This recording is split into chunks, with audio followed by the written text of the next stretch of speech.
I'm Ted Hall. And I'm Amanda Hara. Thanks for joining us. We're going to get to that story in a moment. But first, school counselors are seeing a major uptick in mental health treatments for students since the pandemic began more than 2 years ago. At Maryville City Schools, counselors say up to 15% of their students need special counseling, more than what they're getting in class. Ashley Boley takes us inside to see how children are working through their emotions.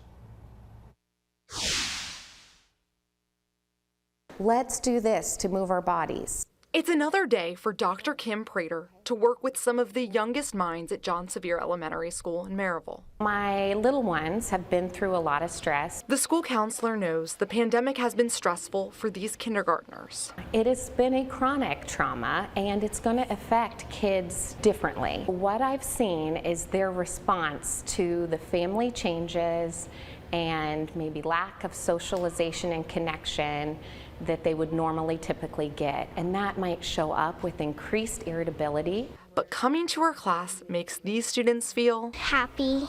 It makes me feel kind of calm and kind of happy. She's helped with identifying if something's a big problem or a little problem. Students are learning courage, gratitude, forgiveness, and compassion in action. They're learning to use their words to talk about what they're feeling and what they need. So we spend a lot of time working on those resiliency skills. Taking big concepts and breaking them up into bite-sized pieces. When their amygdala, or the part of the brain that can have really big feelings and stress reactions, goes off, we call that the guard dog. Then we say, we need your wise owl to come back and help you think of a solution. And that's the prefrontal cortex part of their brain.